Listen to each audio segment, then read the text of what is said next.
আজ আমরা বানাবো আমশোল। চলুন শুরু করা যাক। কিভাবে আমশোল বানাই সেটাই আপনাদের সাথে শেয়ার করব। চলুন দেখে নেই তার জন্য কি কি লাগছে। তার আগে চ্যানেলটা সাবস্ক্রাইব করে নেবেন আর পাশে থাকা বেল আইকনটা প্রেস করে দেবেন। আর রেসিপিটা ভালো লাগলে লাইক করতে ভুলবেন না। এখানে শোল মাছটাকে ভালো করে ধুয়ে নুন হলুদ মাখিয়ে রেখেছি, সাথে সাথে 5 ফোড়ন আর সর্ষে বাটা আর কাঁচা আম। প্রথমে কড়াইটা বসিয়ে পরিমাণ মতো সর্ষের তেল দিয়ে তেলটা গরম হওয়ার পর মাছগুলোকে ভালো করে ভেজে নেব। এখানে মাছগুলোকে একটু কড়া করেই ভাজতে হবে, এটা ততটাই টেস্টি হবে পরে। এরপর ওই কড়াইতে মাছগুলো তুলে নেওয়ার পর ওই তেলেই যেটুকু তেল বেঁচে থাকবে ওই তেলেই 5 ফোড়নটা দিয়ে দেব। 5 ফোড়নটা একটু ভাজা ভাজা হওয়ার পর আমটা দিয়ে দেব।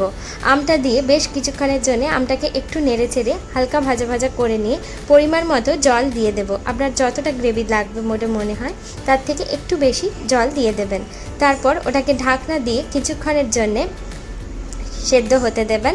তারপর ঢাকনা খুলে পরিমাণ মতো হলুদ দিয়ে দেবেন এবং পরিমাণ মতো নুন দিয়ে দেবেন। দিয়ে আবারও ঢাকনা দিয়ে এটাকে 10 থেকে 15 মিনিটের জন্য মিডিয়াম ফ্লেমে ফুটিয়ে নেওয়ার পর সর্ষে বাটাটা দিয়ে দেব। সর্ষে বাটাটা দিয়ে 1 থেকে 2 মিনিট ফুটিয়ে নিয়ে আগে থেকে ভেজে রাখা মাছগুলো দিয়ে দেব, শোল মাছগুলো দিয়ে দেব। শোল মাছগুলো দিয়ে আরও 1 থেকে 2 মিনিটের জন্য মিডিয়াম ফ্লেমে ফুটিয়ে নামিয়ে নিলেই তৈরি হয়ে যাবে আমশোল বা কাঁচা আমের টক বা শোল মাছের টক। চলুন তাহলে রেসিপিটা কেমন লাগলো আমাকে কমেন্টে জানাতে কিন্তু ভুলবেন না, আর লাইক করতে ভুলবেন না। রেসিপিটা আমি পারো, আপনারা দেখছেন পারো রান্নাঘর। ভালো থাকবেন, সুস্থ থাকবেন, নতুন নতুন রান্না করতে থাকবেন। বাই।